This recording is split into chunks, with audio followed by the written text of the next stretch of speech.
welcome to episode number 144 of the Canadian Prepper Podcast. We're recording on January the 9th, 2022. My name is Eric, the host of the show, based in Southern Ontario. Hunter, target shooter, ham radio operator, I know that one's shocking, and computer geek. As a first responder, I witnessed an over-reliance on emergency services during major events and started a small preparedness company to help people get better prepared for at least 72 hours, if not longer. My name is Ian. I'm a student preparedness and a hobby farmer on Vancouver Island. I'm Scott, a first responder, splitting my time between Southern and Northern Ontario. I like learning things, and I don't accept that things will always carry on, simply because it would really be convenient for everyone. And I'm Jeff. I'm based in Central Ontario. I'm a target shooter, ham radio operator, and general overall handyman. And I'm Carmen, based in BC. God help me. I'm a micro homesteader, wife, just domestic guru, as they say. I love sharing all my knowledge, from canning to quilting to throwing an axe.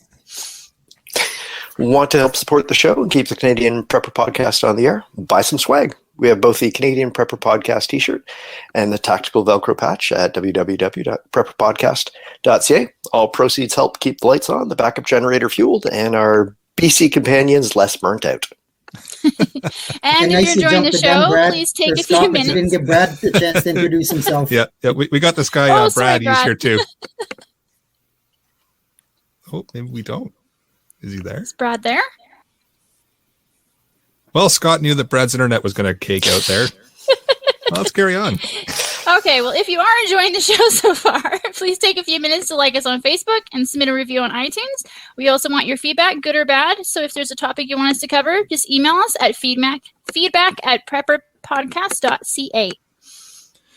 All right, so we've got some frazzled content for you in this episode. We're going to start off with some news. Then we're going to get into what we've done lately for preps. And then we're going to get into the main topic, dealing with preparedness fatigue, because it is a thing. Yep. So let's move into the news. Well, it sounds like you guys were misbehaving in cell block O there, so Ontario is going to go into a new lockdown, eh? Yeah, we're rebels. Yeah. Rebels without a cause. Got to learn to behave better, I guess. So yeah, I guess that's affecting restaurants now and gyms and a bunch of stuff. Yeah, we're pretty much back to where we were before, where everything is pretty much closed or somewhat restricted. So no more indoor dining, no gyms. Hair salons are down to a certain capacity. 50%. Yeah. Yeah, they're 50%. Non-essential is, I think, 25%, and essential, they're saying 50%. But I don't believe that, because I drove by our Costco today and you couldn't find a spot in the parking lot and there was nobody lined up outside. So it's because Costco's essential. Yeah. There you go. Yeah, we're pretty much the same thing. I think our gyms are closed and a couple of things too, and we're down to, I don't know, all sorts of restrictions. Kind of ridiculous after a while, but anyways, here we go again. Yep. Kazakhstan. So yeah, I guess I don't know if you guys were watching the news about that, but Kazakhstan's got financial collapses, bank runs, government insurrections. The government's they all resigned or something, or got kicked out. They had set fire to the Capitol building. Russia came in with troops. All sorts of crazy stuff going on there. Yeah, it started over. They used to have government controls on fuel prices and stuff like that, and they lifted the restriction or whatever it was they had, and immediately their gas prices went up 2.5 times. So people obviously were a little unhappy. Yeah, I guess they've had their own kind of currency devaluation going on as well, and I guess it was the same president since communism ended. So since '91, it's been the same guy in charge, and all of a sudden he kind of resigned at the last minute because he saw the writing on the wall, and put this new guy in charge, and this guy's taking the fall for everything. So it's it's not going well. But anyway, just comedy is all about timing. Yeah, I guess you got to review what to do when you get stuck in a riot and or shooting war. It's always something to look at. But anyway, that's all I got for news so far.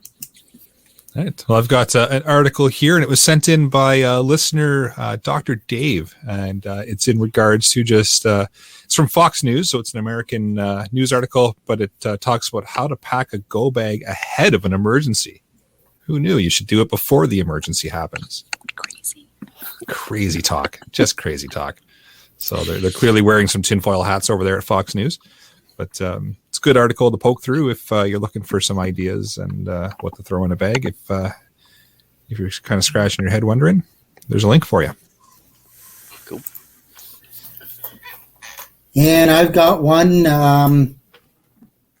Could lead to something, could not. Who knows? But Joe Biden is threatening Russia again over Ukraine. It's a CNN ad. Don't shoot me. Basically, again, saying, he's talking about how there will be high impact economic and industrial sanctions, etc. A couple things in the article kind of catch my attention.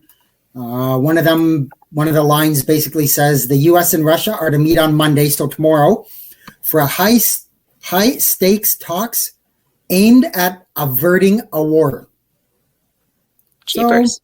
So take that for what that means. Again, remember, it's coming from CNN. So, but then they also, funny enough, talk a little bit further down and basically say that, let me find it here. So, but also it says some Biden administration officials have warned of collateral economic damage from the harsh sanctions and the risk of retaliatory Russian cyber attacks should the U.S. follow through with their threats. So, yeah, I've been a big proponent. I've said it before. For me, that's the scariest thing right now is the cyber attacks. So, well, Darius was mentioning that on the Discord group too, and I was thinking, well, yeah, it's not just Canada and the U.S. to be woefully unprepared for a cyber attack. I think every government right now has done SFA to really kind of bolster themselves against some sort of concerted, state-sponsored denial of service attack or anything else. Like, I think it'd be really messy if, I guess the IT department of every military decided to go full hog on each other. It'd probably be pretty messy for quite a while. Yeah, I imagine it would be.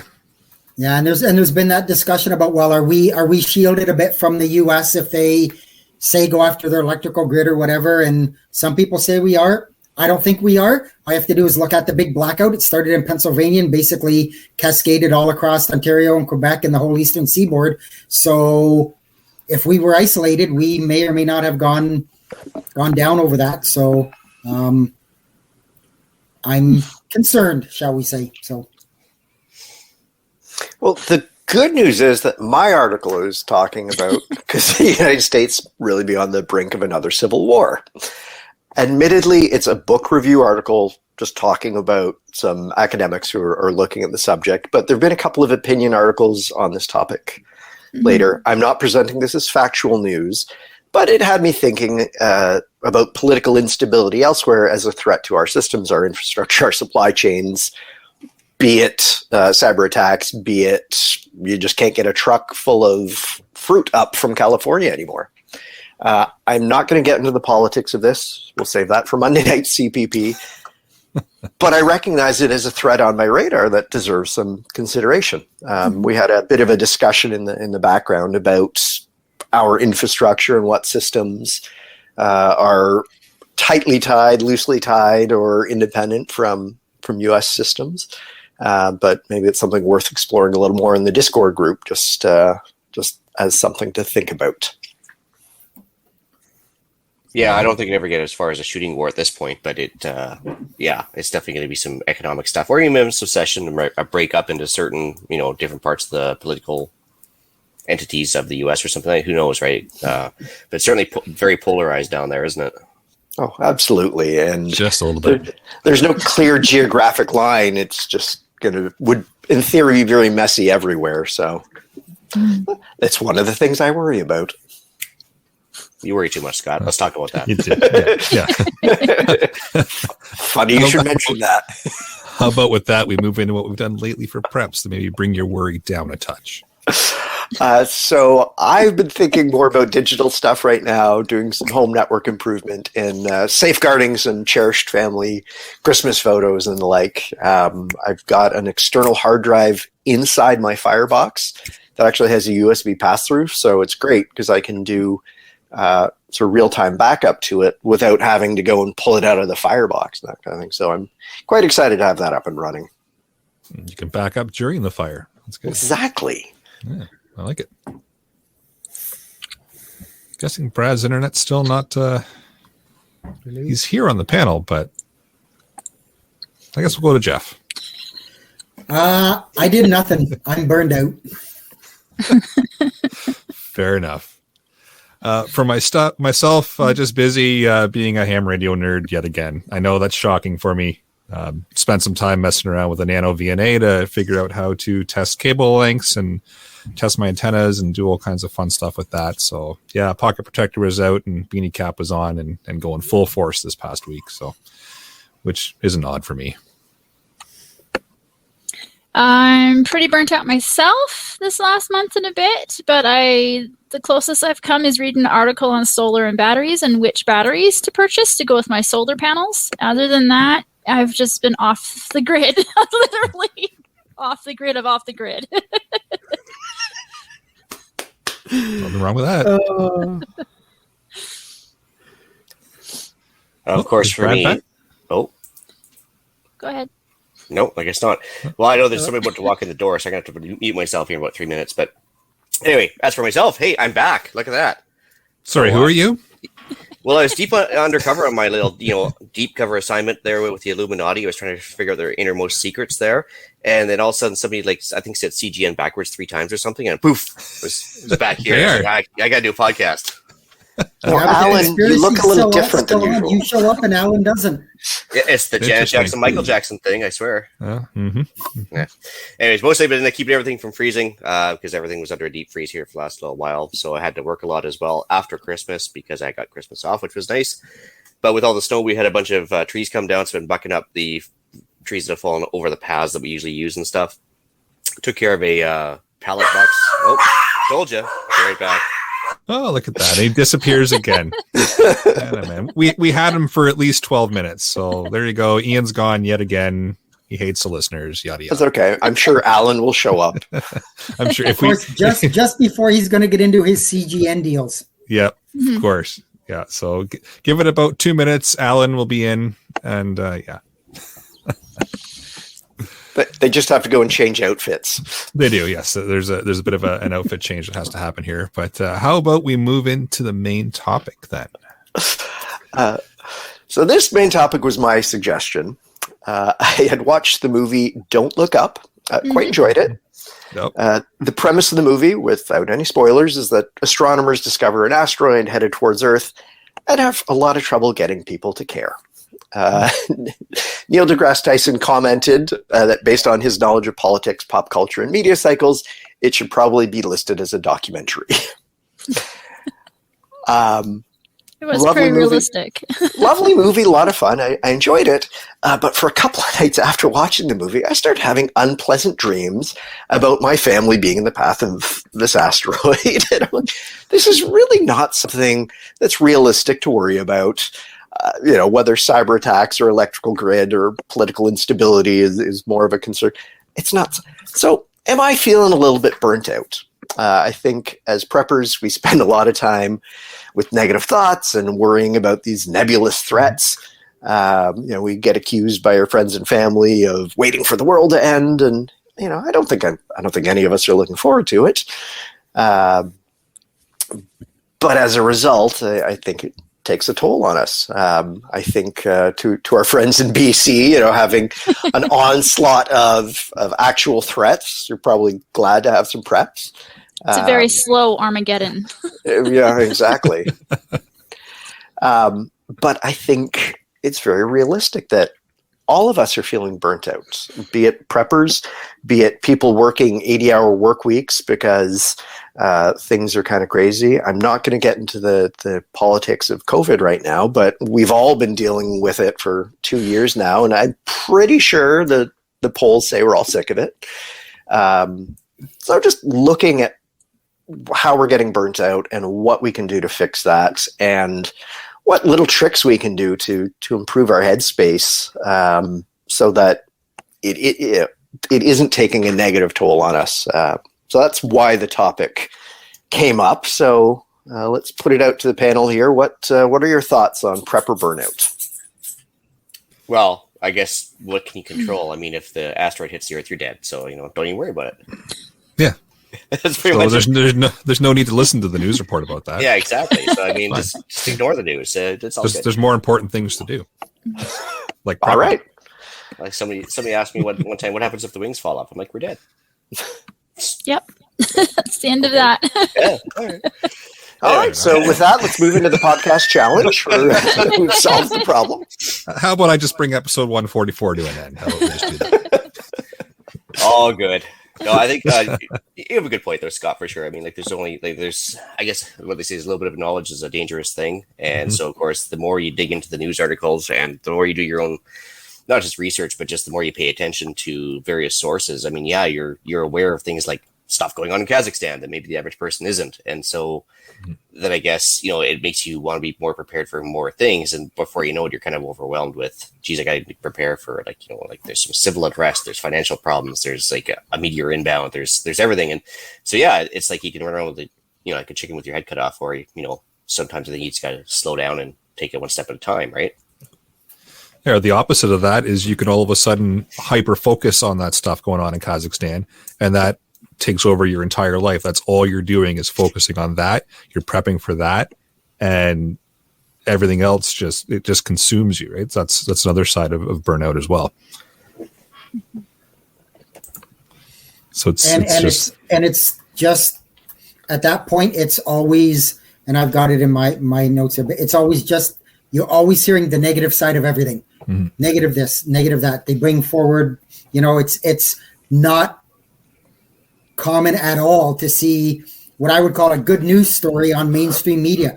Everything is so negative. It's just, whether it's socioeconomic stuff, COVID, whatever it is, it's just negative. And if you pay attention to it and that's all you pay attention to, it's going to drag you down. Like they say, if you hang around with negative people, you're going to turn out to be a negative person. So this podcast? I was going to say, that explains me. I think we need to bring more puppies on the podcast. Canadian puppy podcast.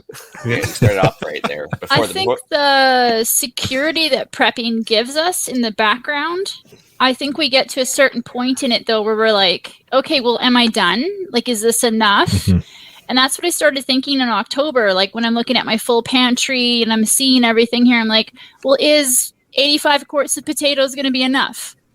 And I start questioning it, and I start questioning what's going on. And then I started getting into this funk where I'm like, well, I don't need to do any more potatoes, probably.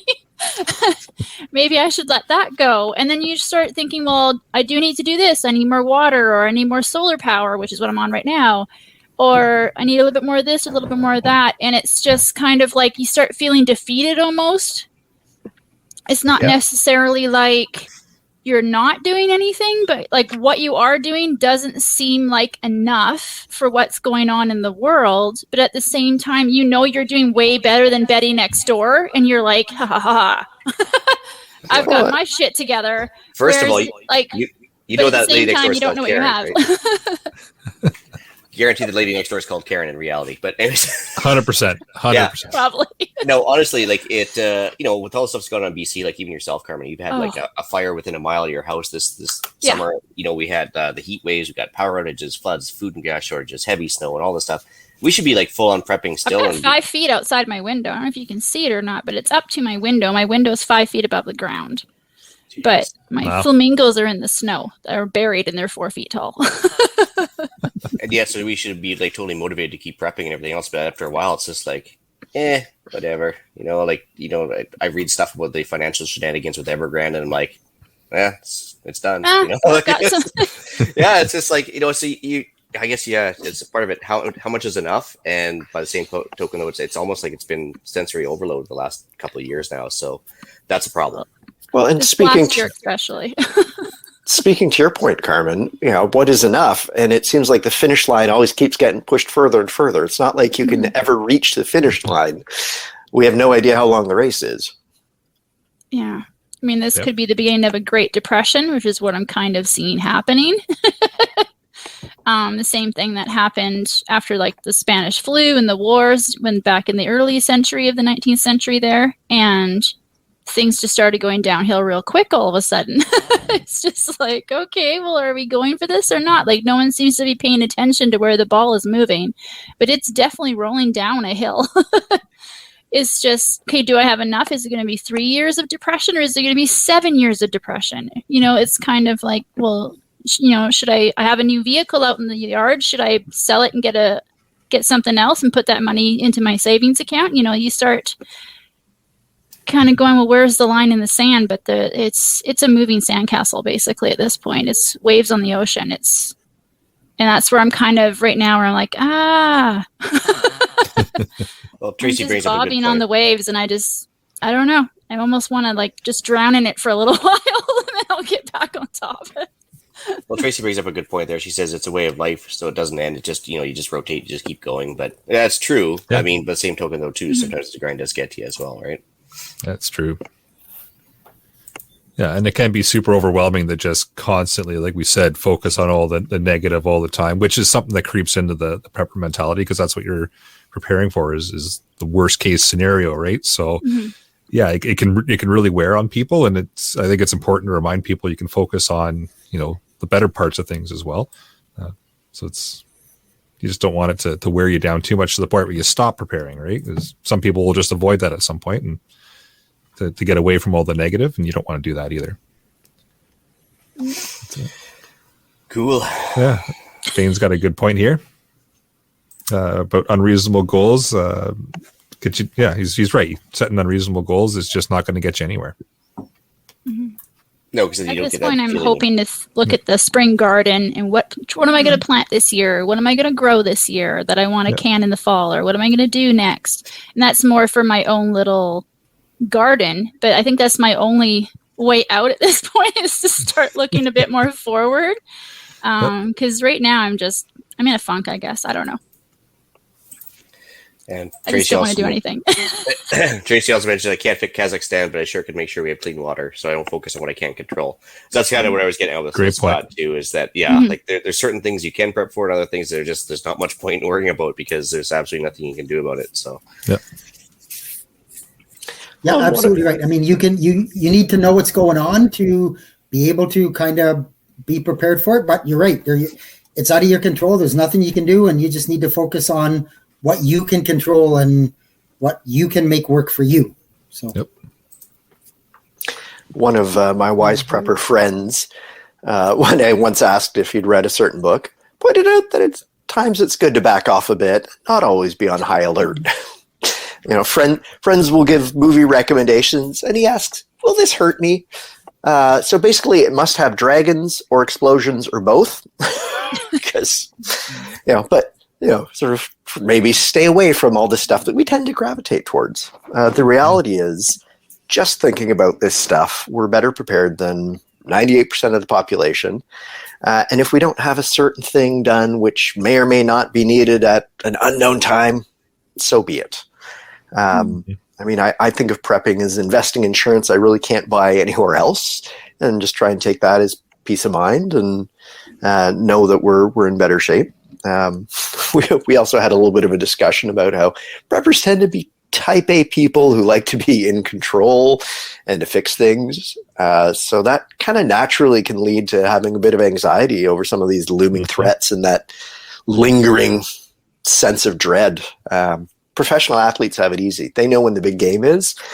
We're training for a championship that we don't know what the sport is or when it's going to happen, but we're trying to be ready.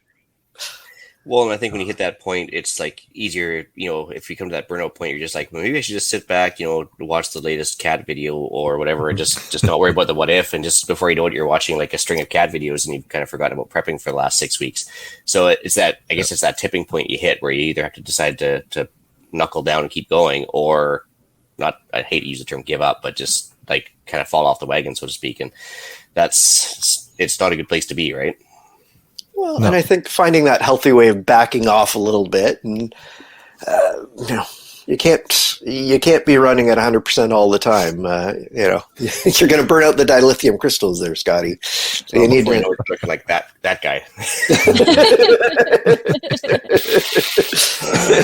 If we got the Star Trek quotes going, I'm out of here. I think it was good that my annual shutdown around Christmas happened anyways. So starting to feel in my funk just before the whole Christmas season started. And I was like, okay, well, no canners in the kitchen. Everything's out. It's time just to have holidays, don't think about anything anymore. And it was nice to have a couple of weeks off, but usually I'm having Canuary for January usually. My freezer is full of produce that has to get done. I've got potatoes going bad in the pantry, and I just can't seem to start again. And I'm thinking about my gardens and my seeds, and I think someone on the thing said where's the best place to get seeds. And I usually go to West Coast Seeds. They're really good. But anyways, and I was just like, oh, maybe I'll just organize the seeds today. I'll just figure out what I'm going to produce this year. And it's just like I'm doing extremely baby steps to try and get myself back into it. But it is really hard to even start thinking about it again, taking a time out. But I think the time out really helped just because I'm back on the podcast. I'm back in here, back reading all the stuff on the Discord there and trying to play catch up. And at the same time, I'm like, I'm sorry, but I took a time out. But at the same time, it's hard to get back into it when you know how, what's the word I'm looking for? How mental it can be, I guess would be the word for it. Okay, well, I want to do this, but I have to research it for like 3 weeks before I buy a $20 tool. Sometimes I dig too deep into it. That's just me, though. But I find it's getting back into it, even just looking at my levels of water. We had a water thing the other day because the main line went down. And I'm like, oh, well, how much water do I have right now just in water bottles? I wasn't going to dig into the good stuff. But I brought the water bottles upstairs. And I'm like, I really don't have that much bottled water. I should get more. I have long-term water, but I don't have like the quick stuff for a couple of days when the water's down. So it's kind of those little things where I'm like, you got to step up your game here, Carmen. But I know I'm ahead of Karen next door, at least. Yeah, absolutely. Yeah, and I find sometimes it's tough convincing yourself to do all of those, what we call prepper things, when you prepare and nothing happens. And I kind of look at, this scenario that happened out my way back in the fall. We had a couple of fairly significant windstorms and lots of trees down, and lots of other people lost power. I didn't, yet I spent 2 days preparing, making sure my generator worked, topping up all my gas, getting food in the freezer, getting all ready to go, and nothing happened. And here I am going, okay, well, yeah. It's almost disappointing when nothing happens, but by the same token, though, it's that feeling of, it's a reward that's not really tangible. The fact that because it was a non-event for you, it's like that is actually a reward unto itself. But I guess people don't see that way, so to speak. You know what I mean? Like, you could. Yeah, I guess you could look at it that way. I didn't, but that's just the way it is. And I where's mean, my evacuation notice? The other thing I find is I got one. I had one last year. I'm ahead of you guys. Is stocking up on stuff is expensive, and it's getting more expensive every single day. Obviously, with the price of food going up and gas going, everything going up and up and up and up, and sometimes it's hard to see that money just sitting there.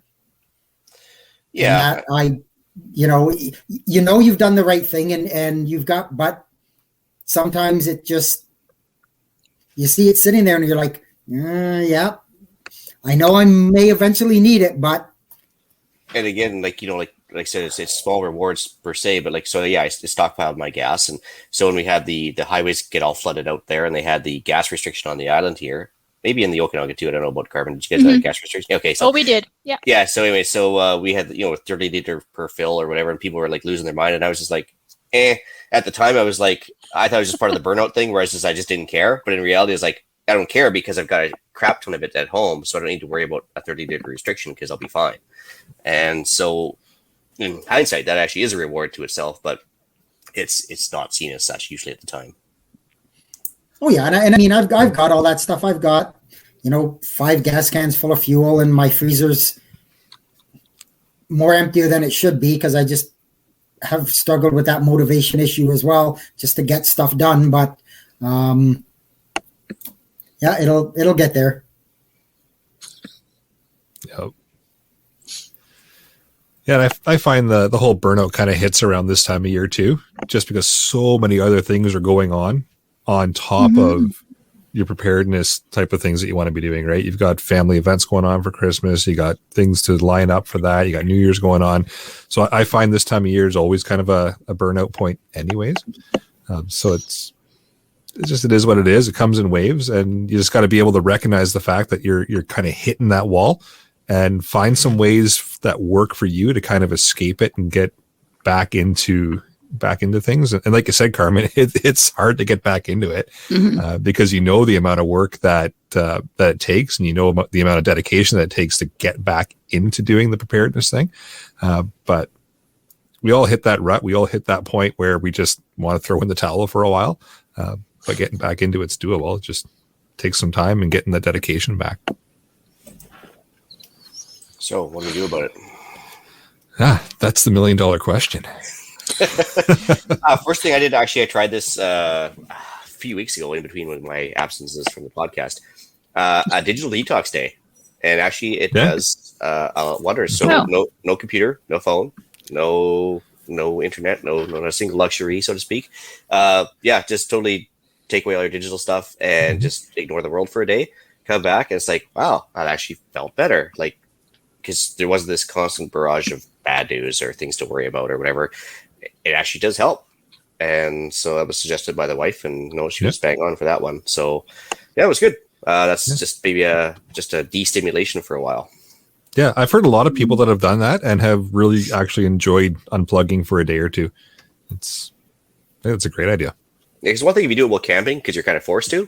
It's another thing you do it around. It's another thing if you do it while you're at home and you actually have the option, but you intentionally deny that and just do. Then that actually forces you to focus on stuff you probably actually want to anyway. So just turn off the modem. Yeah, there you go. Yeah. It's true. Like, we actually lost the internet earlier today because Shaw was playing silly bugger on the island here, and I actually had those saved advanced ham courses to look at. So I was looking at those, and I was like, oh. Yeah, so I did that anyway. So it was like, it forced me to do something productive. That was good. Yeah. Nice. Yeah. As far as, is Scott still around? He's got himself muted. Yeah, no, I'm here. Oh, okay. I let the smart people talk. Why are you letting me go? Anyway, so the other thing too is like I think we touched on it before though, was like, I think even Tracy mentioned it too, is like, think about the one thing that you don't have to worry about, I guess, or like kind of like narrow it down to small goals. For example, like, in the case of Carmen, I don't have to worry about, like my potato supply. It's fine, which is actually fine, because like that's one less thing you have to worry about. I guess you're just trying to break up your overwhelming sense of urgency and think about things you've accomplished so far, which is probably a good thing. I think this helps itself, even this little, peanut gallery here, is the fact that we're talking to peers, people with similar interests and facing the similar thing. It realizes A, you're not alone, and B, nobody's perfect, and so on and so on. And the fact that, there's this moving goalpost, I think that helps a lot with people thinking they're not either achieving anything or not, not doing enough or whatever. I think just talking to somebody of like mind helps a lot. Oh, 100% does. And I think regardless of where you are in prepping, if you're just beginning, it's this big intimidating process. If you've been doing it forever and the goalpost keeps moving, it's still this big intimidating process. Yep. So the fact that we all recognize that it's this big, ugly, intimidating process, there's value in that. Yep.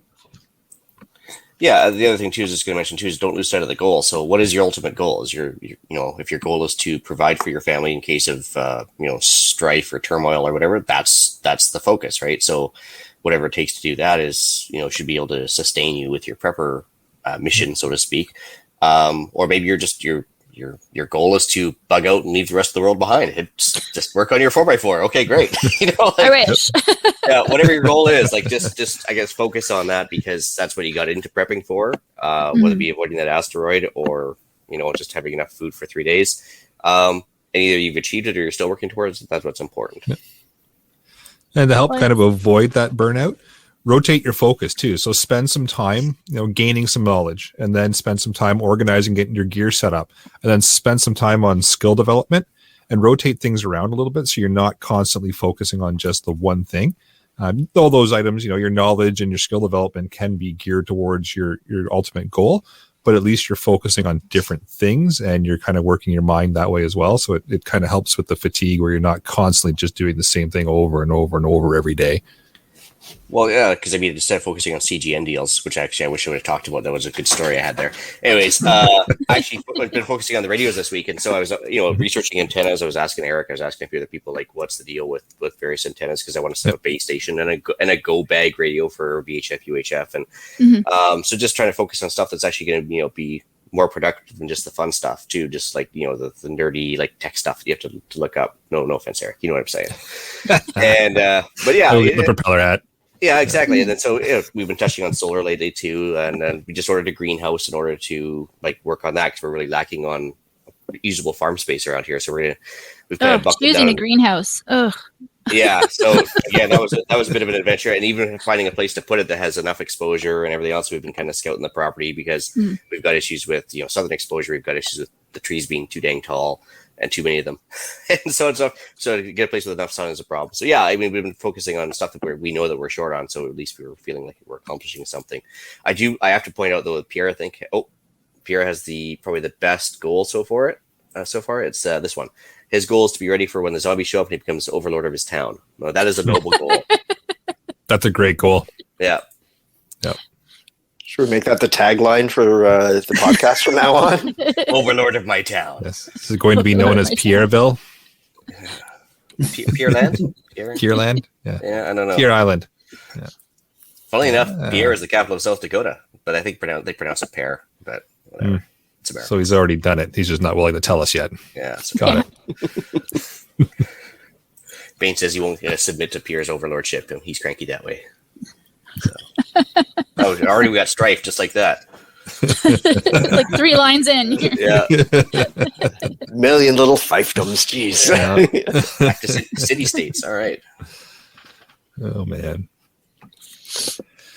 But getting back to I'm gonna say, go ahead. What's your solution, Scott? No, I think recognizing that it's worth stepping back and not always being on high alert all the time is healthy.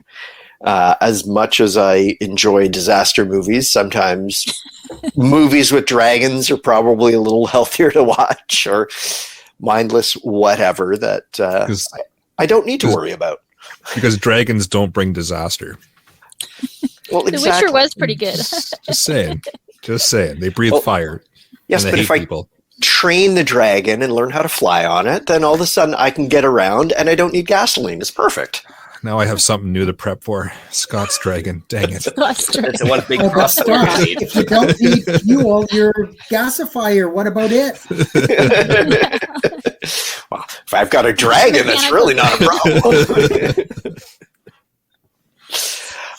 So I think as a whole, just kind of recognizing that burnout is a real thing. We're certainly at risk of it because there is no finish line. And just acknowledging it, I think, is really healthy and sort of an important part of mental health in general, is just kind of taking stock of where you're at, and if you're feeling burnt out and crusty, and 85 gallons of potatoes, is it enough? Quarts. Oh, geez, only quarts. Only quarts. Oh, no. All right, I'm going to sign off and go do more 20 potatoes. gallons of rice, though. Show off.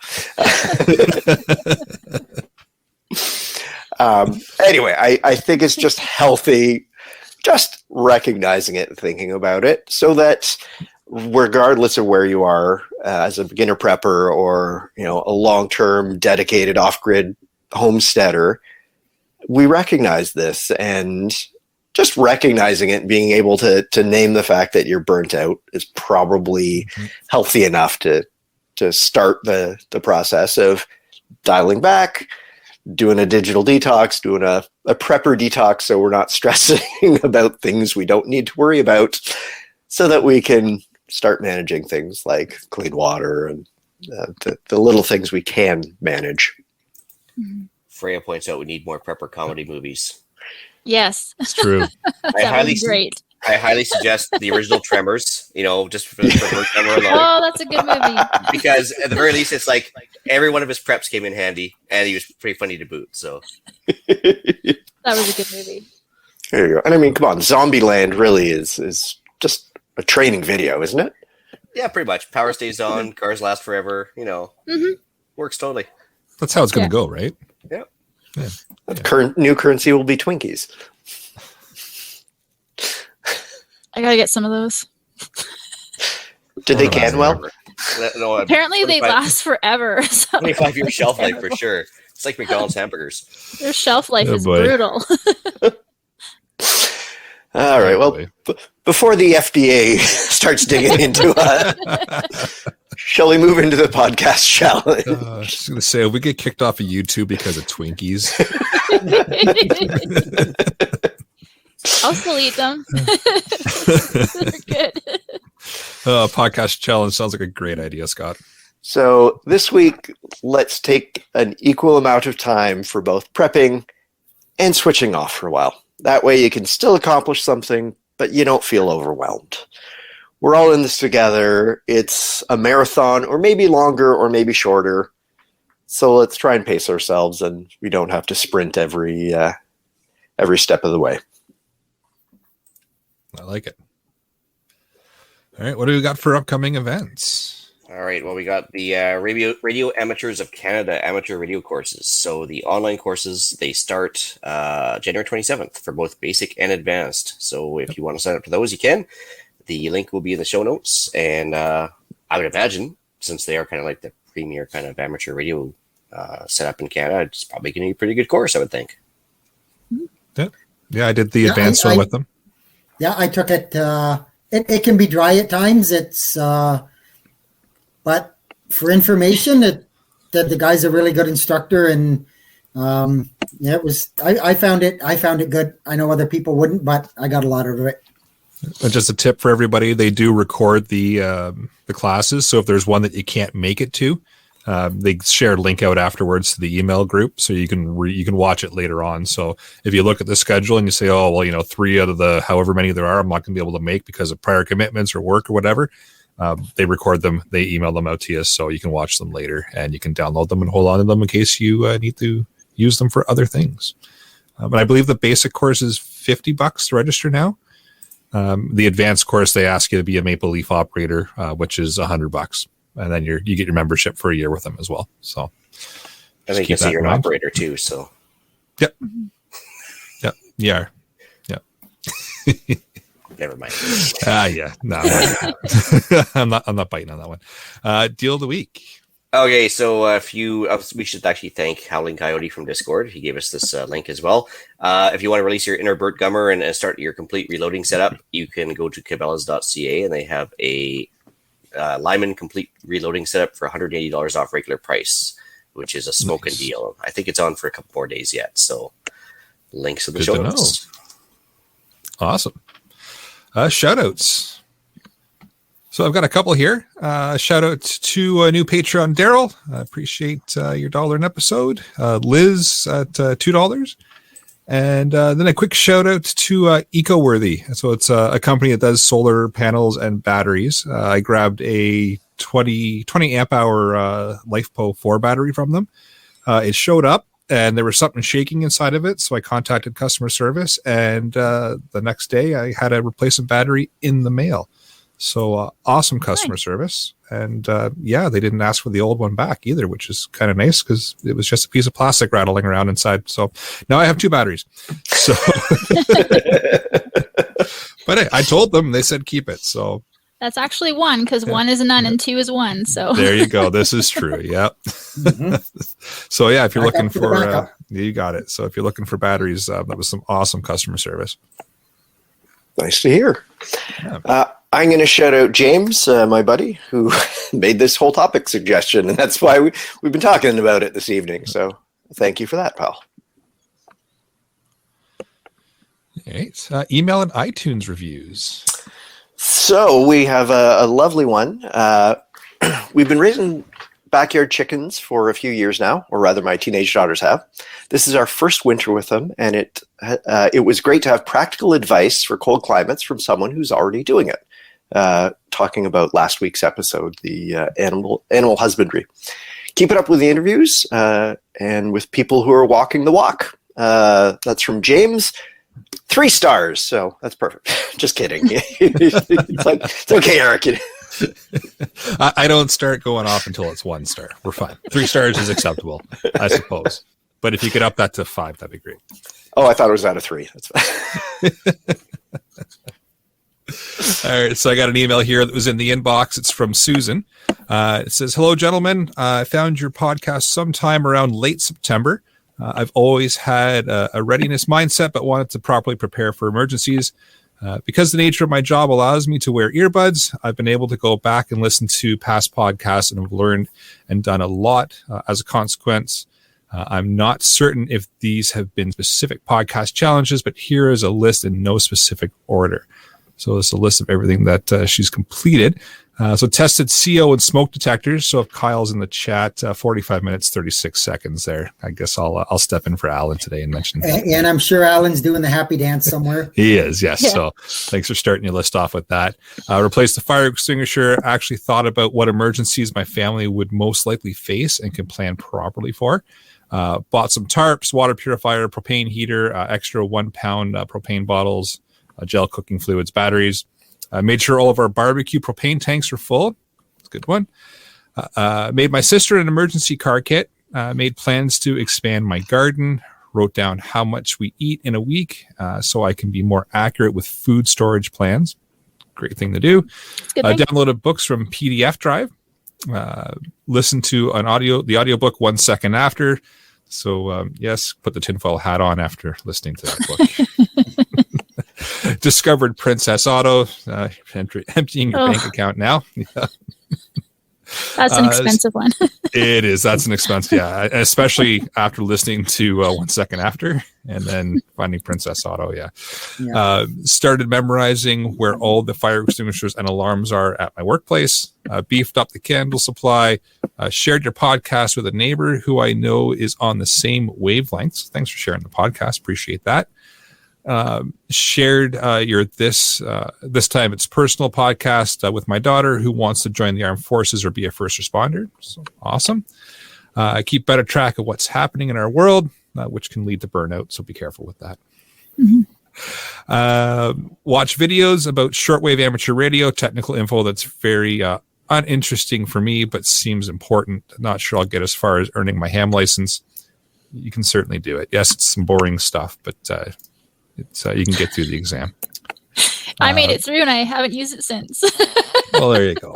Yeah. When in doubt, maybe the twice answers. in 10 years. When in doubt, the answers C on the exam. Yeah. Put elastic bands around my water bottle so I can keep track of my hydration. I'm going to buy a portable phone charger as a gift for a group Christmas exchange game. And so there's a bit of impact. There's the bit of impact that you've had. So that's quite the list. So that's awesome. One thing. Done. What do you all talk about on the podcast is very important, and I appreciate learning as I listen. Thanks for helping people to be aware and ready. So that's awesome to see that we've had an impact on you, and it's always good to get emails like that because it kind of validates why we do the podcast. So that's awesome, Susan. Yeah, it's great. It's better than us just chirping at each other for fun. It's like actually to know that we've actually helped somebody out. That's good. That's awesome. Fantastic. I got one from Dr. Dave here. It says, thanks for an informative and entertaining show without all the glazed-eyed lunatic hype. I'm funny there. Right? I'm learning a lot and getting better prepared as I go. Below is an article that made me think of y'all. That's obligatory Kentucky speak. How to pack a go bag ahead of an emergency. And he put a link in there, which I'll throw up in the notes here as well. It says, thanks again for a great show from Dr. Dave. And it says, P.S. Have you considered an annual CPP tinfoil hat award, perhaps modeled after an inverted Lord Stanley Cup? Well, we'd all be fighting for it. So yeah, I was going to say, which one of us is going to get it? Yeah. But I want it this year. Yeah. Maybe it'll be it. Eric will just use it as an antenna anyway. Because tinfoil too. I mean, already tinfoil is technically aluminum, which is a great conductor. So I'd be, So, the question is, will it antenna? Stake, keep the crows away. Yeah. Keep the crows away, chat on 2 meters. Well, it'll be a great day. All right. Well, with that idea and the whole talk about tinfoil hats, I will bring episode number 144 of the Canadian Prepper Podcast to an end. You can find the podcast on iTunes, Podbean, Spotify, or, of course, your favorite podcast app. Please help us out. Submit a review. It does help other people find us. We record these shows live on Facebook and YouTube. If you want an early peek at the show, please subscribe to the YouTube channel, Canadian Prepper Podcast, and click the notifications tab. That gives you an alert when we go live. Snoochie, boochy, bitches. I'm assuming that's Alan's way of telling us that he was responsible for the gifts. I don't know. Nope. Interesting. All right. The mystery continues. You could reach both Jeff and I at feedback@prepperpodcast.ca if you're looking to chat about, well, whatever we chat about. If you want to reach me, I'm at microsetting@gmail.com, and I'd love to connect with anyone that wants to say hi. Brad unfortunately disappeared here.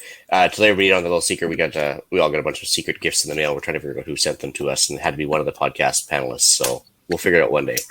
It is an epic undertaking. Whoever did it. Anyway, go ahead. No, I was just going to say kudos to whoever put the effort into that.